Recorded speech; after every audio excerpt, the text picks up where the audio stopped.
Сәлем достар, қал жағдайларыңыз қалай? Сөз сиқыр курсының аясында сіздерді оқырман типтерімен таныстыратын боламын. Жалпы Инстаграмда отыратын адам 3 түрлі типтің біреуіне жатады. Ол суық, жылы, немесе ыстық оқырман болуы мүмкін. Қазір әрқайсысына жеке-жеке тоқталайын. Жүзі суық оқырман деп кімді атаймыз? Ол сіз жайлы мүлдем хабары жоқ, сіздің өніміңізді, қызметіңізді пайдаланбаған, қабағы шытыңқы адам деп елестетейік. Ал жүзі жылы оқырман деп кімді атаймыз? Ол мәселе барын білетін, соны шешуге ұмтылатын, жүзінде жылулық бар пенде. Ыстық оқырман деп кімді атаймыз? Оның құшағы ыстық деп ассоциация тудырыңыз. Ол сізді таниды, сіз жайлы хабар бар, сіздің өніміңізді, қызметіңізді пайдаланған болуы мүмкін, енді екінші рет, немесе бірінші рет сатып алуға дайын отырған жан. Енді осы оқырманның типтері үшін біз қандай пост жазамыз? Соның жауабын білейік. Мысалы, суық оқырманға қандай пост оқыған қызық? Мәселенің шешімі, жыл трендтері, пайдалы эксперттік мақалалар, тізім, хит-парад, танымал адамдар туралы пост суық оқырман үшін қызық. Мәселенің шешімі, егер сіздің салаңыз SMM болса, онда Instagram арқылы табу туралы жазуыңызға болады. Жыл трендтерін сипаттаған кезде салаңызға байланысты шешім қабылдаңыз. Мысалы, 2020 жылы қандай түстер кең қолданыста болады? Пайдалы эксперттік мақалалар да суық оқырмандар үшін өте қызық. Мысалы, сіздің салаңыз психология делік. Онда баланың дамуына әсер ететін ойыншық түрлері, 5 жастағы балаға арналған кітаптар деген сияқты мәтіндер жарияласаңыз болады. Бұндағы кеңесті өзіңіз айтсаңыз болады, немесе бір психологтан сұхбат аласыз, бір бала жазушысынан сұхбат алсаңыз болады. Тізім, рейтинг, хит-парад та оқығанға өте қызық.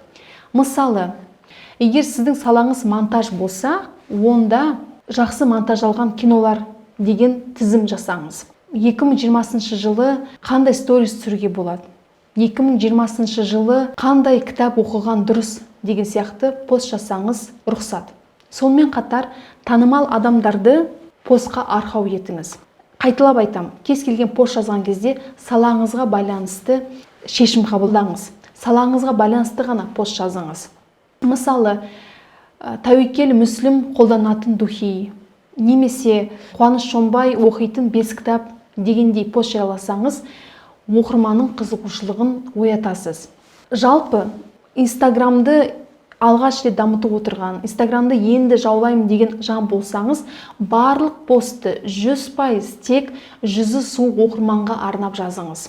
Өйткені олар сізді танымайды. Немесе сіздің Инстаграм ашқаныңызға 1 жыл болды, бірақ сіз оған дейін басқа тақырып жайлы, басқа сала жайлы жазып келдіңіз. Ал енді салаңызды өзгерткіңіз келеді. Демек сізге қайтадан суық оқырманға арнап пост жазу керек.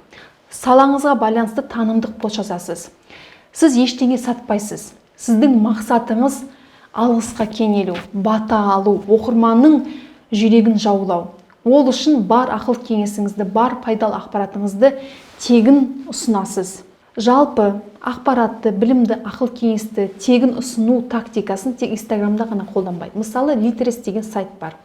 Ол жерде кез келген кітаптың алғашқы 20 бетін тегін оқуға мүмкіндік бар. 20 бетін оқып келе жатқан оқырманға енді қалған бөлігін оқу үшін мынандай көлемде ақша төлеуіңіз керек деген хабарлама шығады. Ол әрине қызыққан кітабын ары қарай оқу үшін, аяғын білу үшін ақша төлейді. Сізде қазір бар біліміңізді, бар ақыл кеңесі, бар эксперттілігіңізді, бар танымдық контентіңізді алғашқы уақытта тегін ұсынасыз. Оқырмандардың жүрегін жаулағаннан кейін ақырын-ақырындап сата бастайсыз. Сатудың бірінші деңгейі жүзі жылы оқырманға арнап пост жазу. Бір дәрежеден екінші деңгейге өте бастаймыз. Енді жүзі жылы оқырманға не нәрсе қызық? Біріншіден гидке айналасыз.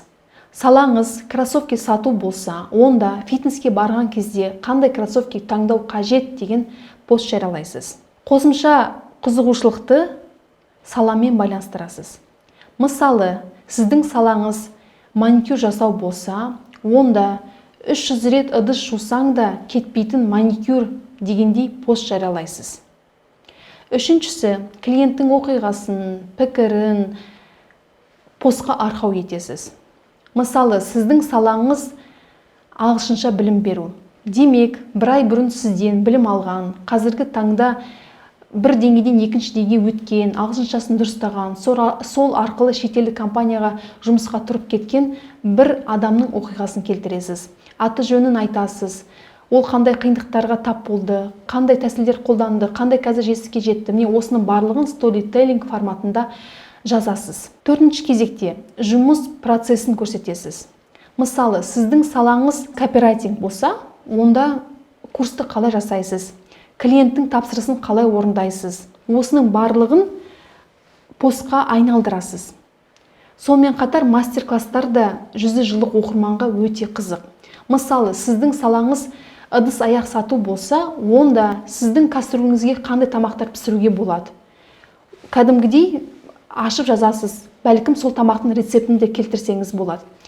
Тест-драйв жасайсыз. Тест-драйвтар да жүзі жылы оқырман үшін өте қызық.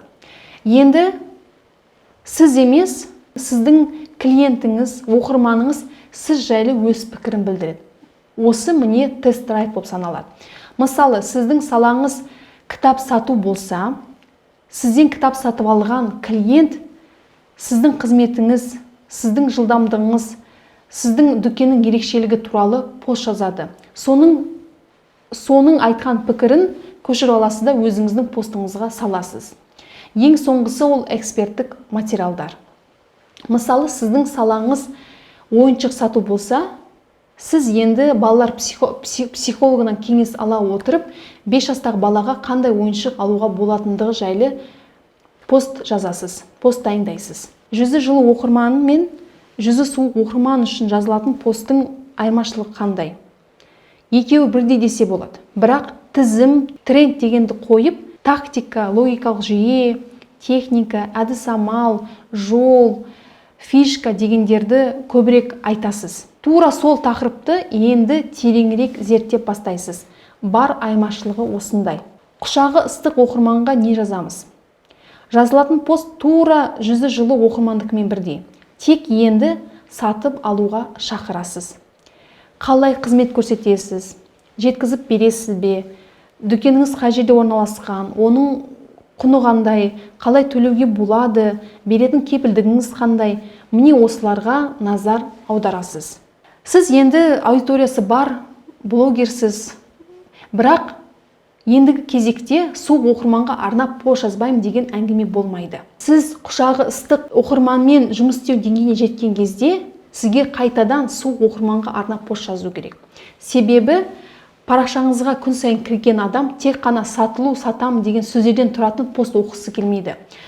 Сіздің парақшаңыз бәрібір күн сайын тәлім беру керек, білім беру керек, ақпаратпен бөлісу керек. Жалпы Инстаграмға шығатын посттардың 80% үнемі суық оқырманға арналу керек. Мысалы, 7 күнде 7 пост шығарасыз. Оның 5-еуі суық оқырманға арналу керек. Қалған 2-еуі, біреуі жүзі жылыға арналсын, біреуі құшағы ыстыққа арналсын. Сонда сіз оқырманды шаршатып жібермейсіз, оқырманды мезі қылмайсыз. Міне осы қағиданы үнемі есте сақтаңыз. Жалпы пост жазу да жақсы, керек дүние, бірақ сторис түсіруді ұмытпаймыз. Жазған постыңызды одан сайын дәлелдейтін, оқырманның сізге деген сенімін бекітетін дүние ол сторис. Сторис арқылы сіз өзіңізді сол адамдармен жақындастыра аласыз. Сторис арқылы сіз өзіңіздің шынайы бет жүзіңізді көрсете аласыз. Сіз енді мен сөмке қалай тігемін деп пост жазбайсыз, сіз енді соны видео арқылы көрсетесіз. Сондықтан да пост жазасыз ба? Тура сондай форматта, тура сондай контентте енді сторис түсіріңіз. Үй тапсырмасына келіп жеттік. Инстаграм парақшаңызда жарияланған соңғы 20 постқа анализ жасаңыз. Осы уақытқа дейін сіз кім үшін пост жазып жүрсіз? Нөмір 1 оқырманға арналған пост саны, нөмір 2 оқырманға арналған пост саны, нөмір 3 оқырманға арналған пост саны осыншама деп есептеп шығыңыз. Оқырмандарыңыз көбейсін, көріскенше.